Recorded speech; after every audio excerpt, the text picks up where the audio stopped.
Welcome, dear Thriver, to Thriver TV. Today I'm going to talk to you about the 4 steps to setting boundaries with toxic people, aka narcissists, so that no longer are you confused, abused, and tormented by unhealthy people. But before I get started, I just want to say how grateful I am for your likes and subscribes, and that you're sharing my material with people who wish to heal for real from narcissistic abuse. Okay, so let's jump in with an understanding of self-definition and how vital it is to your boundaries. Okay, so what is self-definition? All right, in narcissistic abuse, we lose ourselves. And this means that you don't have self-definition. Your entire life is being defined by somebody else, namely the narcissist, and what he or she isn't doing. The Thriver work and healing in this community is all about bringing you home to yourself. And that's what self-definition is. And we call it self-partnering, but the self-partnering is so you can get self-definition. So self-definition is about, who are you? What are your values? What are your truths? And for you to be self-defined, these need to be an absolute, regardless of what anybody else is or isn't doing. No matter what is causing your pain and your trauma, if you're trying to make somebody else change in order to stop feeling neglected or hurting or abused or being traumatized by somebody, you're not self-defined. You're handing power over. You're trying to receive your life through another rather than generating it for yourself. So let me give you a very simple example. If you were to say to a narcissist, "You're lying to me, I know you're cheating on me," then you've made it about the narcissist. Who you are is then determined by the response you get. And I'm talking about somebody who is, and you know they are, and they've done it before, and they're doing it again. Okay? And of course the narcissist is going to deny this and twist and turn and accuse you of being disloyal, paranoid, and damaged. You're never going to get the truth, because the narcissist lives in the shadows. They're a false self. They lie. You're not going to get the truth. And waiting to get your truth from the narcissist equals how to lose. So that's not self-definition. It means you're being defined by a false self, which of course leads you to the breakdown of yourself, your life, and your soul. Honesty, trust, fidelity, loyal, and true union and care is what you decide you will live with as a self-defined person.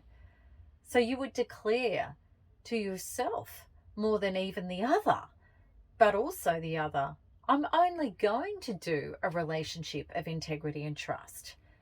And even more so through your actions of pulling away and being self-defined and choosing your definitions for yourself, then you have a true boundary. So what is a boundary by definition? It means keeping the bad out and keeping the good in, by no longer trying to change a narcissist and choosing to no longer place your pearls in front of a swine to be smashed, to no longer participate in letting the bad in other words, having it in your life by staying with it in your life. That's really what a boundary is.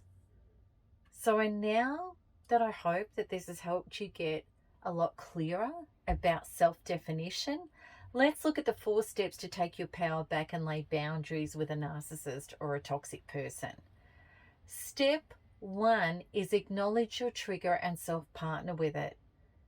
Narcissists and toxic people do lots of nasty things. Careless, thoughtless, negligent, and even cruel and callous acts.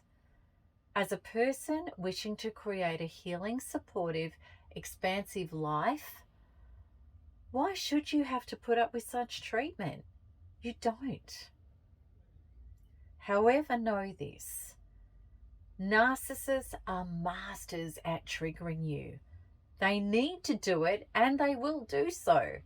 They must do this to project their unhealed, erupting triggers.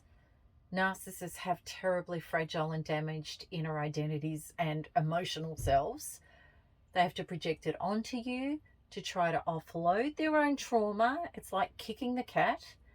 And they need to blame you for their life to maintain their false and delusional narrative that they're magnificent and there's nothing wrong with them. By triggering you into painful emotions, they can hook you and smash you emotionally and then stand back and say, look at you. It's you who's the problem. Plus, they parade this evidence to all and sundry to have other people believe that you're the damaged one and they're the good one.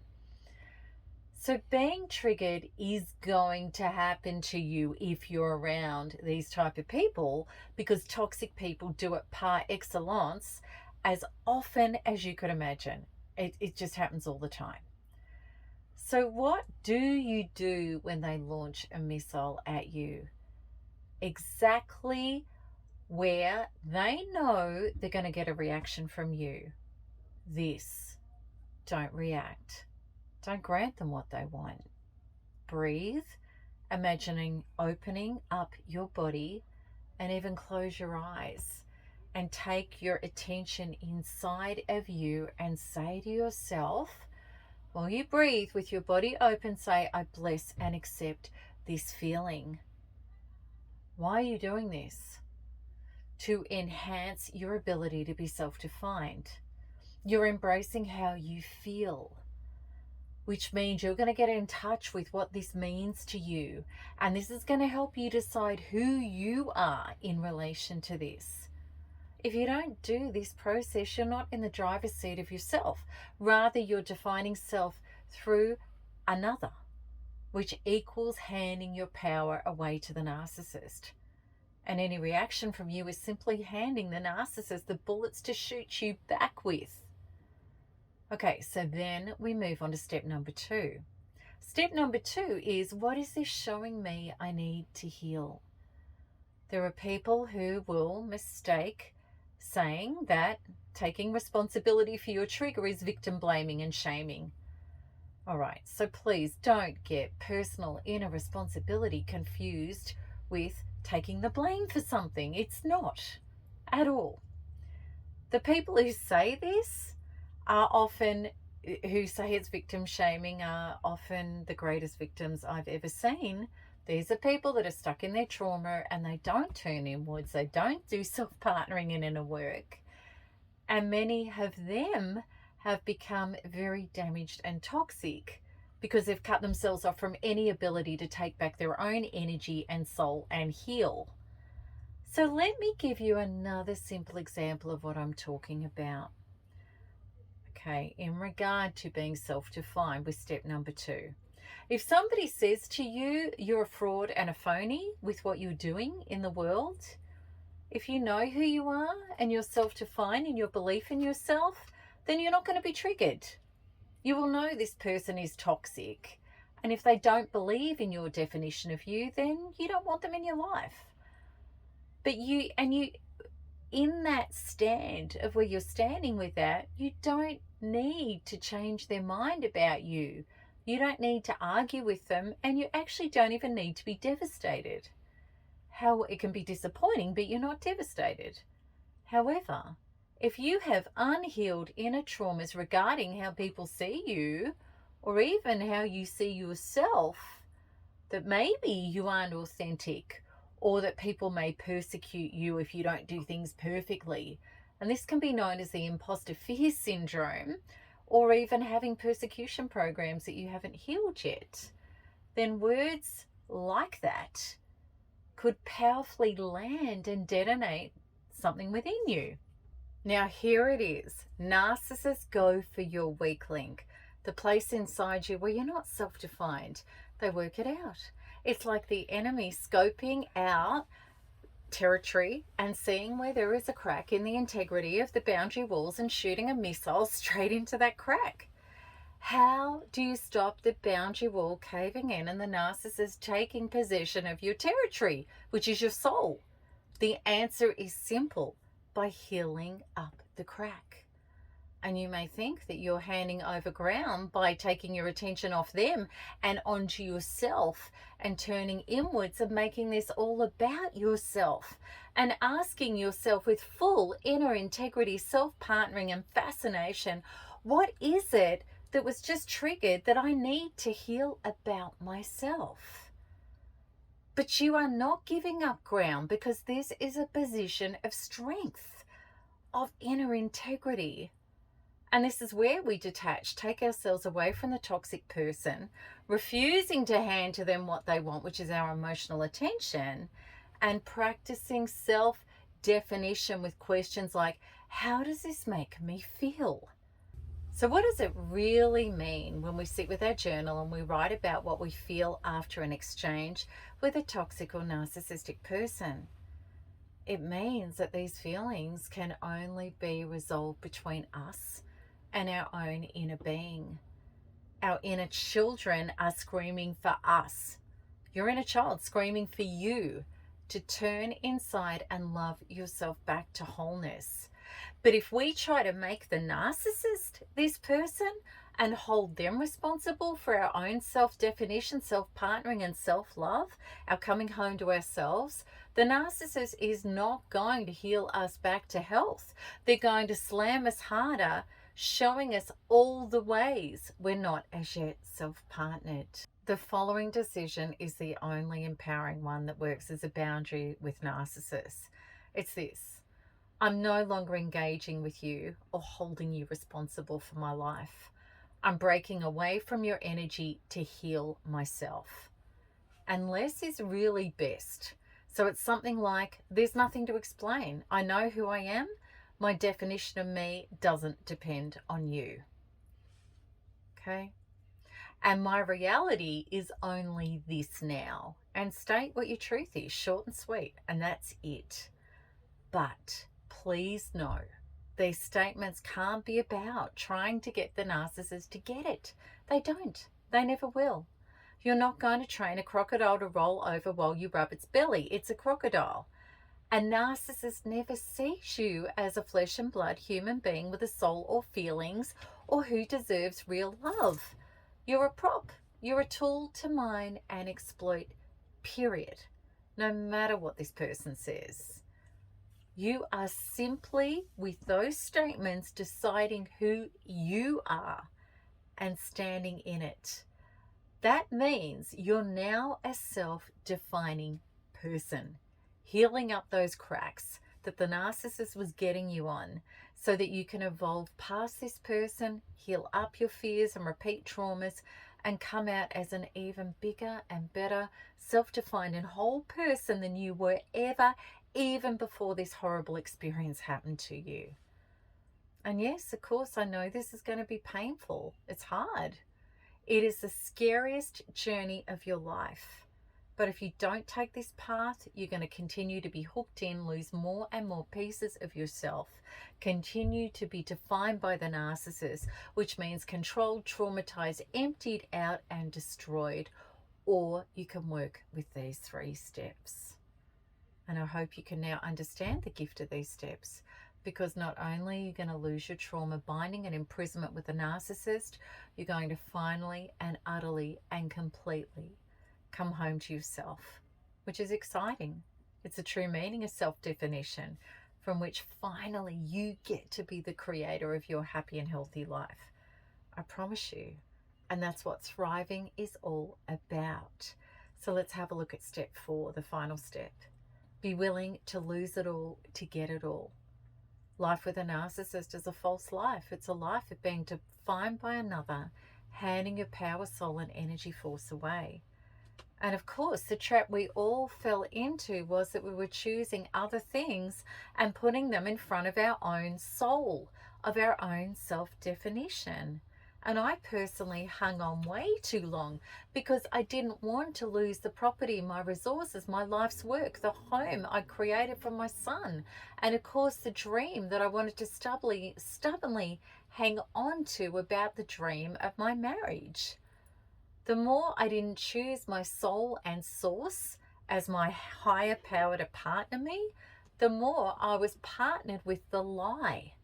And I was losing everything, all of my resources and the property. And I did.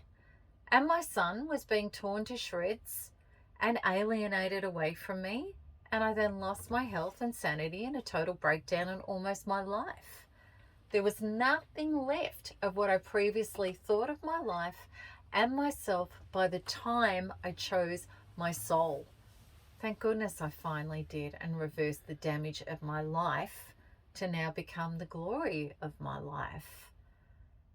So this I understand with boundaries now, and I teach this.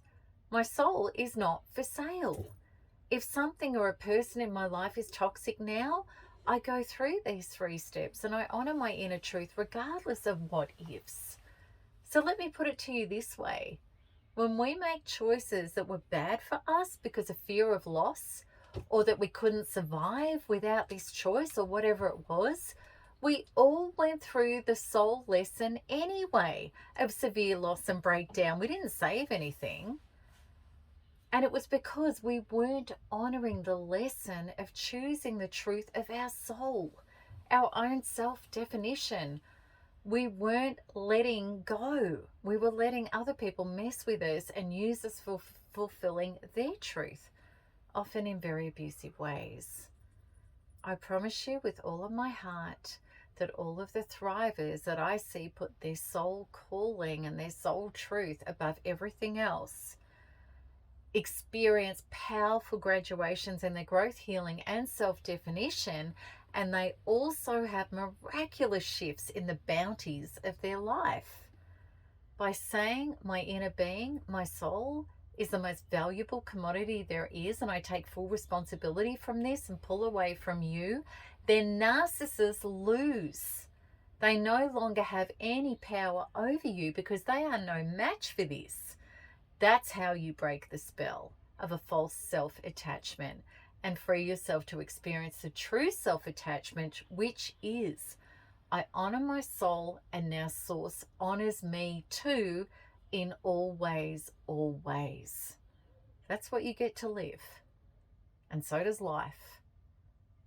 So do you see it now, that this was the true spiritual lesson of this soul war? Soul, S-O-U-L, war with a narcissist all along. For you to choose your soul and your self-definition to come home to yourself. If you do this, you will win the greatest battle of your soul and your life. And I can't tell you the miracle upon a miracle that you will receive in your life, just as I have. Every time you refuse to hand power over because of fear, obligation, or any other reason that isn't pure, and you will leave behind so much you will discover is far inferior to the doors that are going to open in front of you for your true self and your true life. So what does this look like in real life? Really, it is. You're saying, I'm choosing a life of sanity and truth and my values, and that's my reality. That's it. And the narcissist will say something like, if you try to leave me, I'll take everything. I'll expose you for whatever they think they've got held over you. And you say, okay, do that if you need to. I don't care. I'm choosing my soul. That's it. That's it. And you mean it. You walk it. You do it. You don't bite.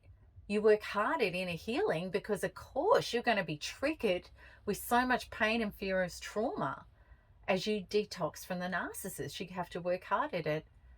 And then you will walk through the valley of death out to the Garden of Eden, no matter what the narcissist tries to fire at you. You've got self-definition. You value your soul.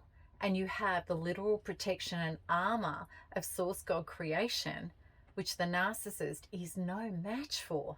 I'm not kidding. And this is when the false self attacks from the narcissist, they fall to bits.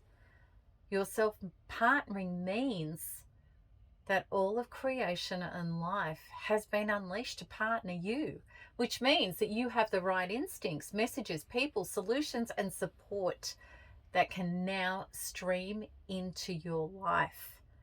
And I mean it, more spectacularly than you could ever imagine. And we have Thrivers report within our vast global community experiencing these divine synchronicities every single day. So in conclusion, let's have a look at the boundary steps. We're just going to abbreviate them. Number 1, bless and accept your triggered feeling. 2, detach from the narcissist and ask yourself, go within and say, what do I need to heal here? Number 3, decide your truth about who you are in this. And number 4, be willing to lose it all to get it all. Choose your soul above all else. Be prepared to lose something or somebody else rather than ever lose yourself. If this makes powerful sense to you, then I'd love to help you with the training and the powerful global community who live this as their way of life in all of life. And this is my NARP community. And you can join us by clicking on the link within this video. So until the next one, keep smiling, keep healing, and keep thriving, because there's nothing else to do. Lots of love. Bye-bye.